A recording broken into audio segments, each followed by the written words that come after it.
Bună ziua, prieteni, și bine ați venit pe canalul nostru. Eu astăzi vreau să fac niște saleuri. Am aici 350 de grame de făină. Hai că nu pun toată odată. 180 de ml de apă călduță. O să punem 75 de ml de ulei. Hai să vedem. Să măsor atât. Așa. Și sare. Deci cam o linguriță de sare. Punem sare, că de aia saleuri, că să se arate. Facem un aluat.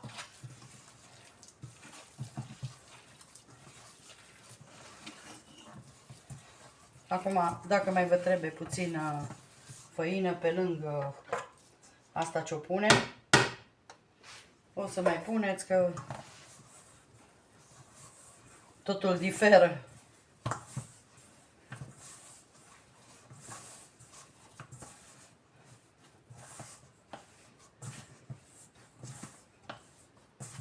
Nu punem praf de coc, nu punem nimic. Nu punem niciun agent de creștere.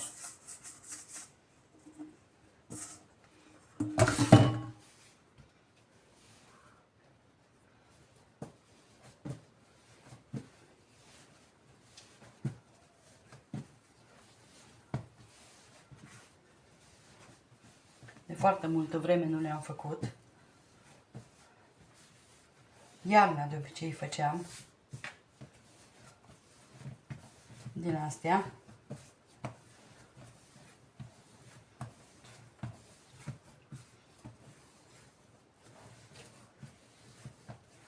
Atât durează foarte mult timpul de așteptare, că trebuie să facem, îl punem în frigider și tot la jumătate de oră trebuie să-l împachetăm.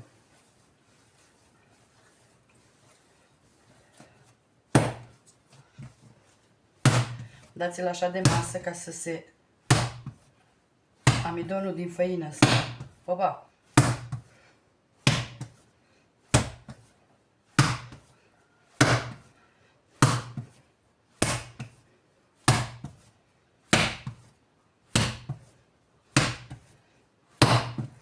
Așa.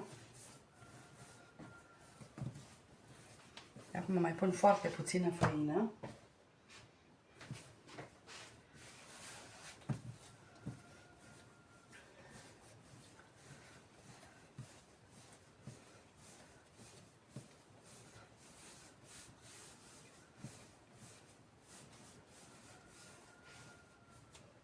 Sărit până...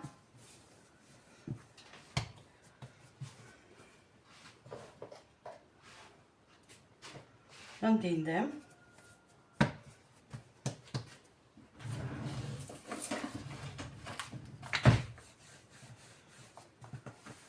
O să vă arăt eu cât de subțire.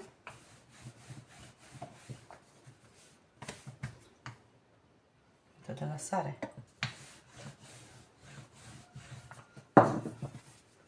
Eu folosesc sare din asta mare. Deci ce pun la murături, pun și cu asta gătesc. Nu știu dumneavoastră de care folosiți, dar eu din asta folosesc.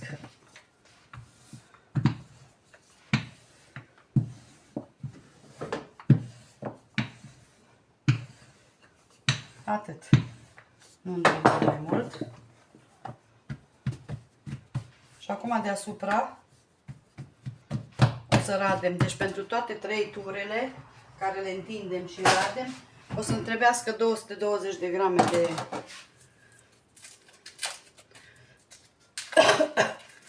de unt, dar foarte rece. Deci cum radeți, îl puneți în frigider înapoi. Deci haideți să împărțim. Pachetul meu are 250.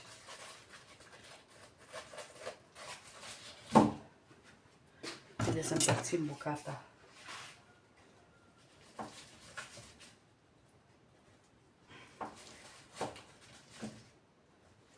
Cam 75 de grame, să zic.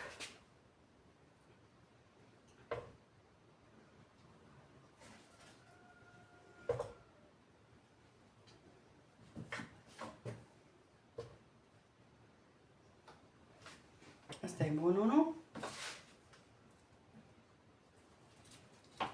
Așa.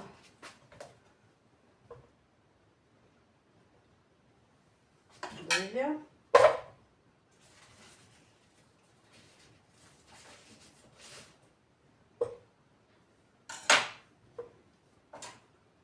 Al 3.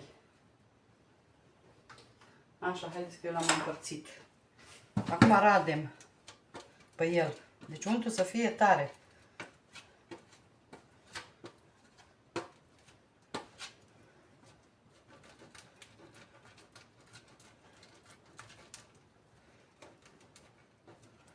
Și din ăsta gras.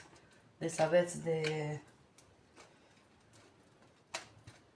80% minim. Așa.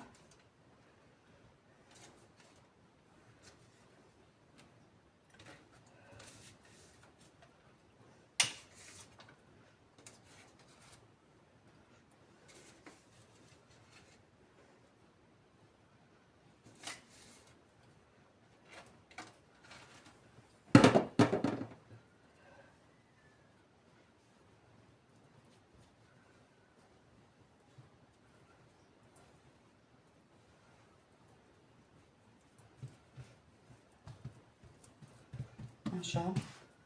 Acum punem foarte puțină făină peste el.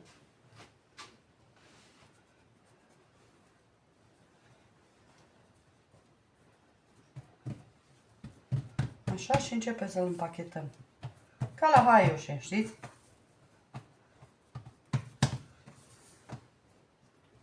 Așa. Și așa. Acum îl punem în folie și îl dăm la frigider. Dacă vreți să vă grăbiți, dați-l la congelator. Lăsați-l un sfert de oră la congelator și după aia întindeți. Așa am să fac și eu. Și revin. Haideți să întindem acum a doua oară. Da. Punem făină.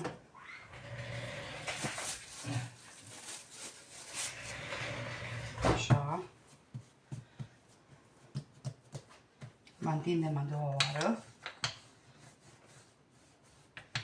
S-a întărit bine. Să știți.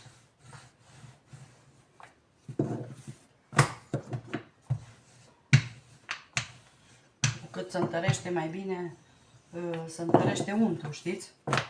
Și asta e super fain.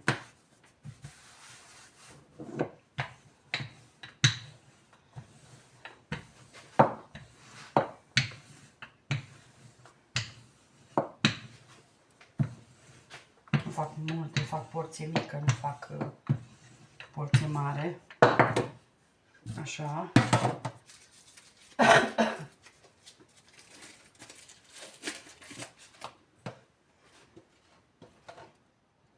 Hai că am rupt untul.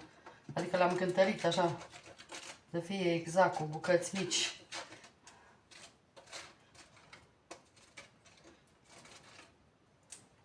Așa.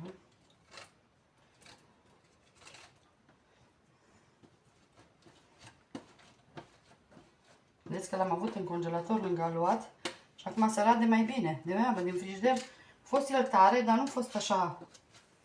Da, e bine, și se moaie, că-i mâinile mele calde. Nu contează, merge.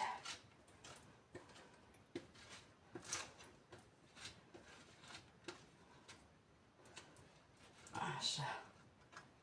Ia că și mai avem o dată și ne-am scăpat de el. De aluțel.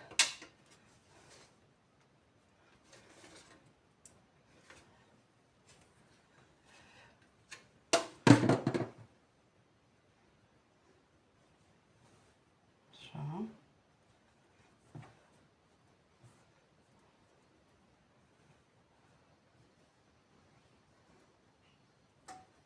Na. Disco. Așa, pun puțină făină ca să fac așa, îl îl batem așa ca să, când împachetăm, să stea lipit.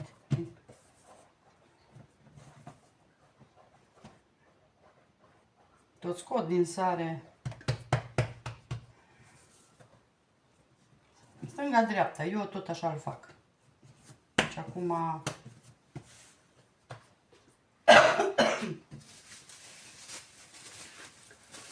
folosim aceeași folie, că nu ne deranjează.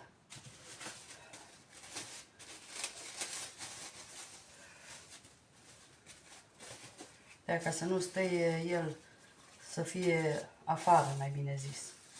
Și repetăm. Îl bag iară la rece și repetăm. O să revin. Haideți să facem acum pentru ultima dată împăturirea.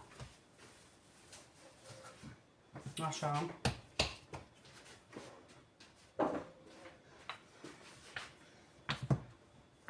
Vezi ce tare-i?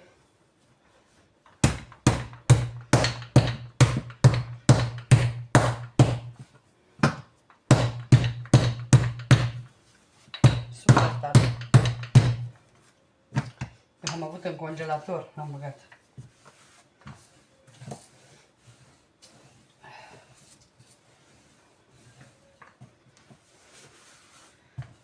E bine când îl faceți pentru cuptor să fie așa tare și cuptorul încins bine. Și atunci să vedeți ce fain se face. El acum merge mai greu că e tare. Dar așa în rest nu. Că dacă lăsați 2 minute afară să încălzește.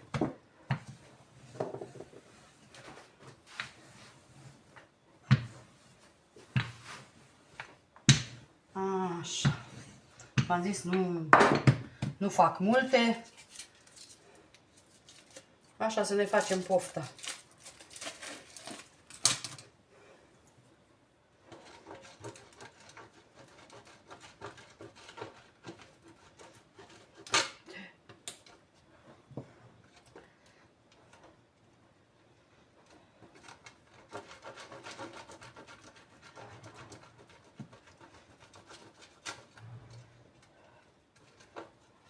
Asta tot e bună încă, că nu tai așa. Asta, răzătoarea asta. Adică taie, dar nu chiar așa.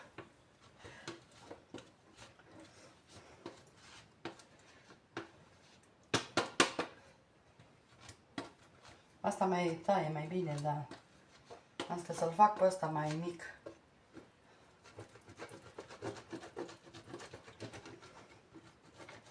Eu dacă nu era să vă arăt dumneavoastră, eu făceam direct din pachet. Acum că eram pe o parte mai mult, că era pe o parte mai puțin, nu mă deranja. Deci făceam direct din pachet. Dar am zis, n-am să vă arăt.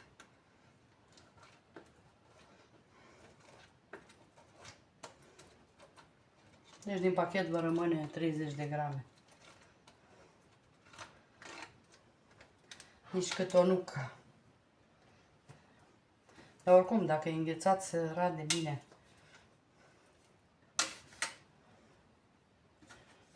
Așa. Acum întindem peste tot ca să avem unt.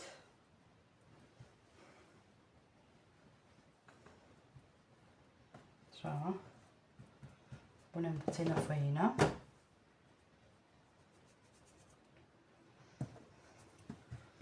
Așa, presăm puțin cu mâna și îl facem tot așa.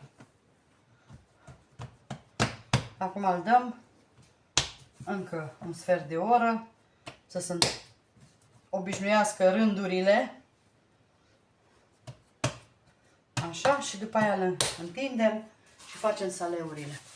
O să vă arăt eu în continuare.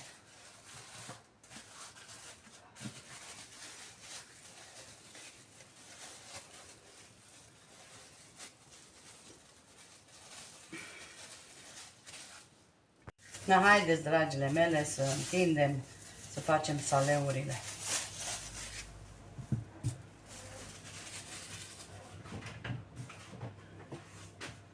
Destul l-am lăsat, e tare și acum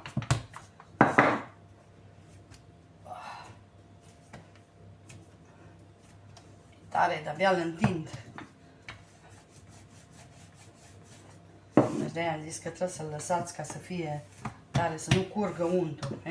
Cuptorul i-am dat drumul deja la 200 de grade.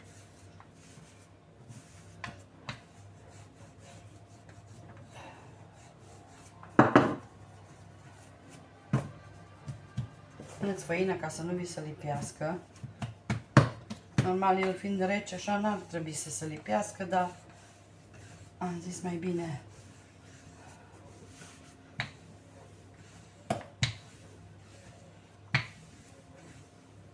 Așa.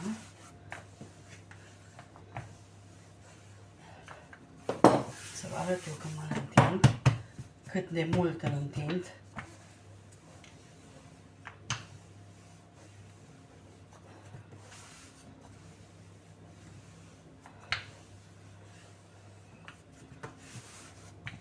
Deci e un foietaj făcut în casă.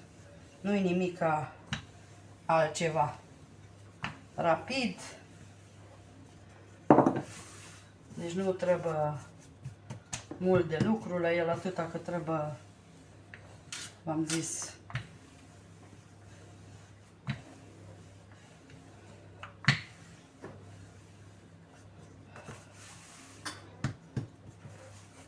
așa, mai puțin îl întindem, nu mai întindem mult, ca să aibă straturi, să poată să crească. Atât. Așa. Acum tăiați cât doriți de mari. Deci asta e la alegere. Hai să vedeți că eu fac așa.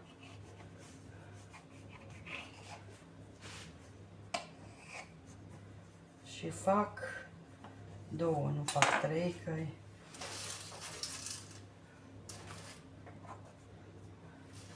Așa.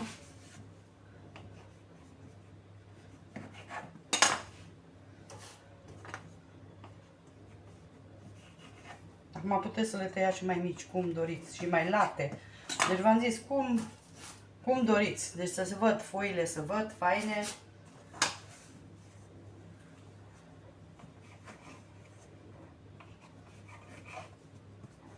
Uite, acum le iau așa.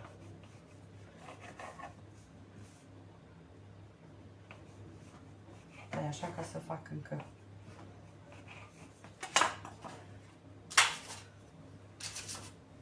Deci trebuie să ne iasă o tavă. Mie nu mi le plac așa mărunte. Mai bine le fac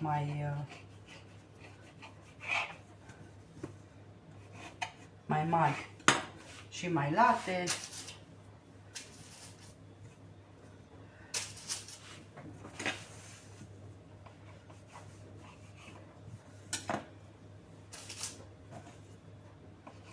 Deci nu avem agent de creștere deloc.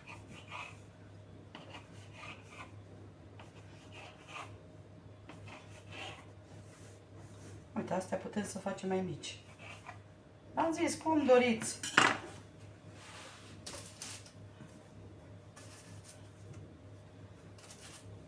Punem noi mai așa puțin, ca să ne intre toate. Acum nu o să crească toate la fel ele, că aluatul din mijloc o să crească poate frumos, dar astea lante de pe margine, uite astea ce mici le-am tăiat, că era marginea. Mai avem una, unde să o bag? Hai să bag una din asta aici și o băgăm pe asta aici.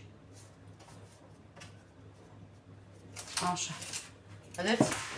Așa le fac. Acum, dacă dumneavoastră vreți mai mici, puteți să le tăiați așa. Care sunt mai lungi, să le tăiați mai mici. Dar eu le las așa. Acum eu le ung, am bătut un ou. Și le ung cu ou.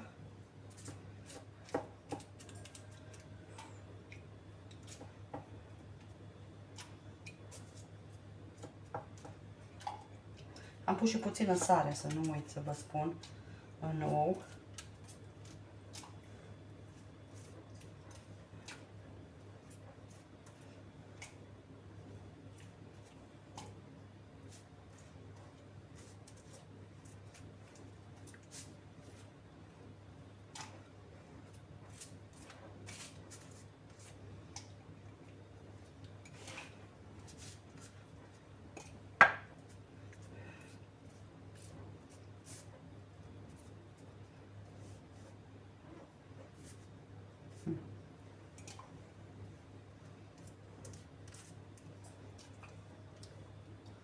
Torul încins. Bine.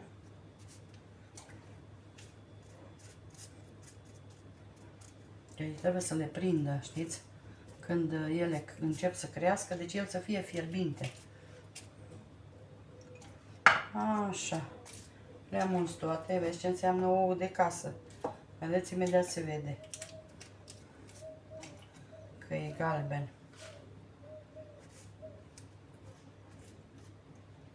N-are nimic. Când am stat la Timișoara, nu prea aveam ouă de casă și pentru aia... Ok, acum eu pun sus ăsta chimion.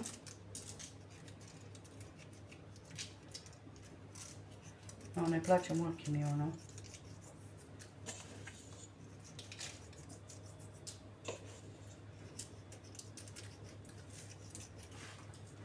Așa. Și o să pun și puțin susan. Că ăsta e bun când e prăjit.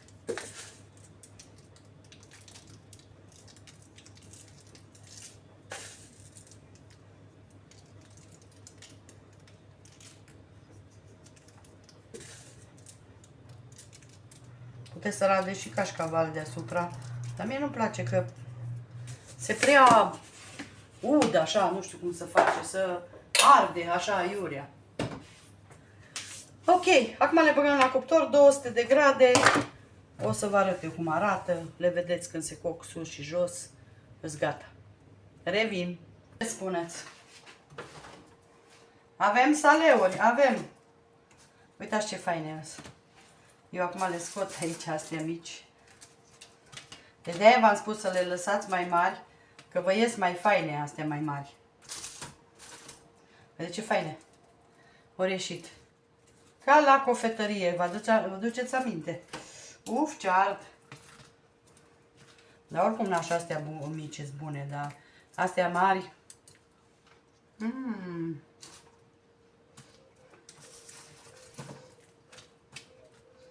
Acum ele sunt calde, deci nu vă sfătuiesc să le mâncați calde. Că nu sunt bune.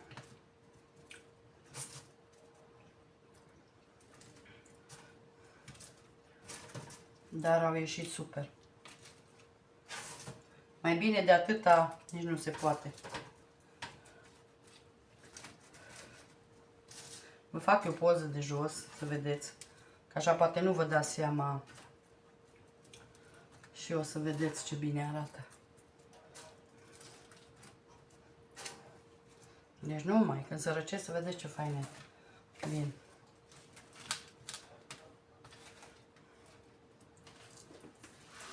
Revin cu poza de jos.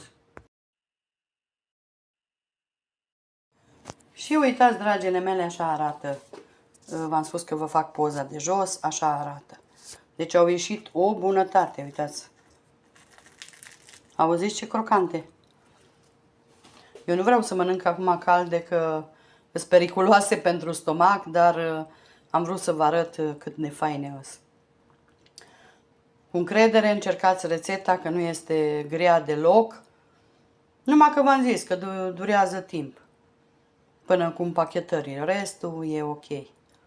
Vă mulțumim și o zi minunată vă dorim. Bye, bye!